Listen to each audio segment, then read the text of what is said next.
Alhamdulillahi wassalatu wassalamu ala rasulillahi wa ala alihi wa sahbihi ajma'in. Mga kapatid Islam, isa sa dahilan kung bakit tayo binigyan ni Propeta Muhammad sallallahu alaihi wasallam ng mga ganitong balita ay upang mapaghandaan natin ang panahon na yon na tayo ay darating at tayo ay hahantong sa Yawmul Qiyamah. Alam niyo mga kapatid, yung buhay natin dito sa mundo ay napakabilis lamang. Pero yung buhay natin sa libingan, subhanallah, 300 times, 1,000 times ang tagal niya kumpara sa buhay natin dito sa mundo. Kung matagal ang buhay natin sa libingan mga kapatid, dahil hihintay natin dyan yung pagguna ng mundo, mas matagal na yung buhay natin pagdating natin sa kabilang buhay, sapagkat yun na yung everlasting na pamumuhay natin mga kapatid. Doon mamanifest ng individual sa atin kung ano ang kanyang maging buhay sa araw na yun, kung siya ba ay nasa mga tao na nagsisisi o di kaya siya ba ay napabilang sa mga tao na mapapangiti na lamang sa tuwing makikita niya ang gantimpala ng kanyang gawain noong siya nabubuhay sa mundo. Kaya sabi ni Allah subhanahu wa ta'ala, kapag ipapakita na ni Allah subhanahu wa ta'ala ang imperno, waji ayaw maijin bi jahannam, pag nandoon na yung imperno at nandoon na rin yung paraiso ni Allah subhanahu wa ta'ala, may mga tao, sabi ni Allah subhanahu wa ta'ala, yawma yatazakkarul insanu wa anna lahu dhikra. Sa araw na yun, sabi ni Allah subhanahu wa ta'ala, doon na magsimula ang pagsisisi ng isang tao. Magsisisi na siya doon sapagkat nakikita na niya yung mga tao na hinahatak sila sa imperno ni Allah subhanahu wa ta'ala, at makikita na yung mga tao na nagsisipasukan sila sa paraiso ni Allah subhanahu wa ta'ala.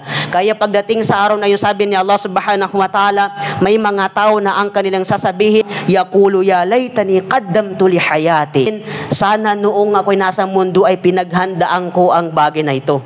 Sana noong nasa mundo ako ay naghanda ako para hindi ko sapitin ang anumang sinapit ko sa araw na ito. Lahat ng mga sasabihin niyang pagsisisi ay gagawin ng isang tao pagdating niya sa Yawmul Qiyamah, sapagkat nandoon na ang paraiso ni Allah subhanahu wa ta'ala. Sasabihin pa ng isang tao, sana, sabi niya, nung nabuhay ako sa mundo, nagparami ako ng ibada.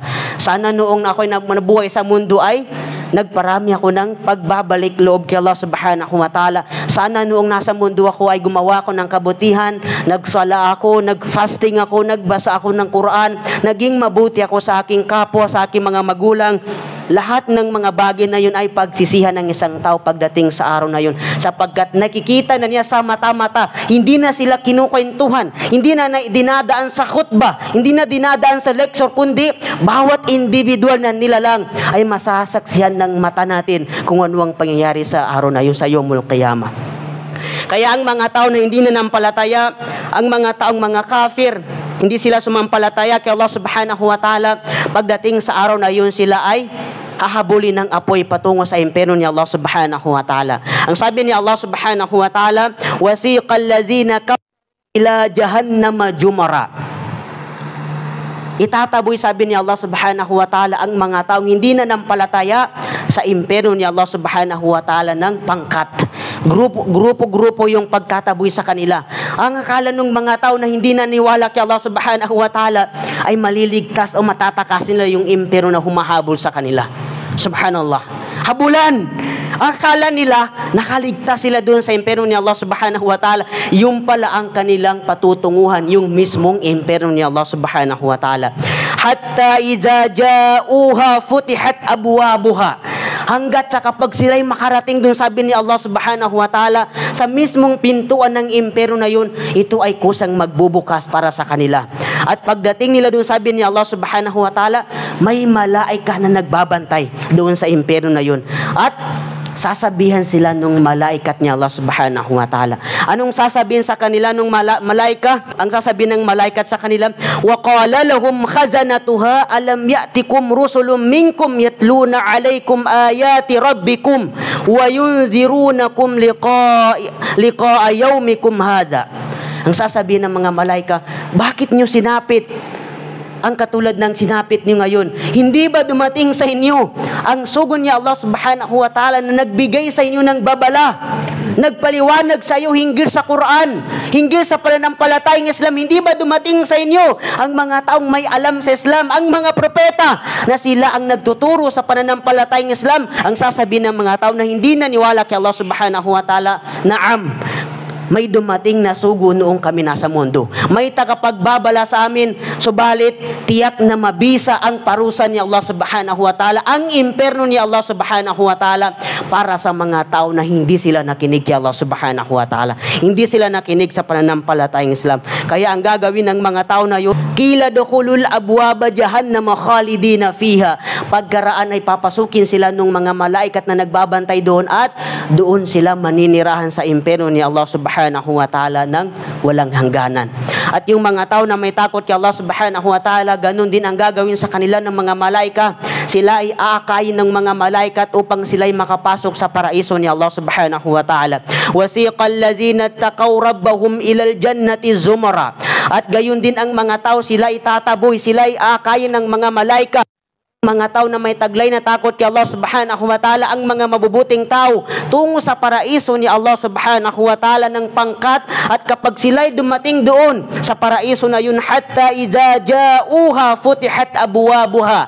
Pagdating nila doon sa paraiso ni Allah subhanahu wa ta'ala, kusang magbubukas ang pintuan ng paraiso ni Allah subhanahu wa ta'ala, at sasabihin sa kanila ng mga malaika, wa qala lahum khazanatuha salamun alaikum tibtum.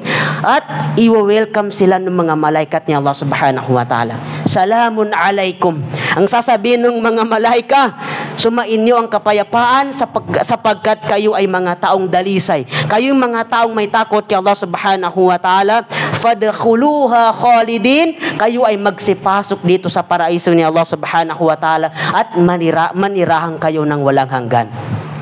Kaya pagpasok ng tao doon, nandoon na siya sa paraiso ni Allah subhanahu wa ta'ala. Ang tanging masasabi ng tao sa araw na yun, wa qalu alhamdulillahi alladhi sadaqana wa'ada. Ang sasabihin ng mga tao na yun, alhamdulillah. Ang lahat ng papuri pasasalamat kay Allah subhanahu wa ta'ala na tinupad niya ang pangako niya sa amin na kami ay manirahan wa awrafana al-ard, na kami ay magmana dito sa kalupaan. Ang ibig sabihin ay ang paraiso ni Allah subhanahu wa ta'ala, natabawwa'u minal jannati haythu nasha, at kami ay manirahan dito sa anumang bahagi ng paraiso na ito kung saan man naming nanaisin, at ganun magbigay ng gantimpala si Allah subhanahu wa ta'ala na sila ay masipag sa pagsamba kay Allah subhanahu wa ta'ala. Wa qala Allah subhanahu wa ta'ala, inna Allah wa malaikatahu yusalluna 'alan nabi ya ayyuhalladzina amanu sallu 'alaihi wa sallimu taslima.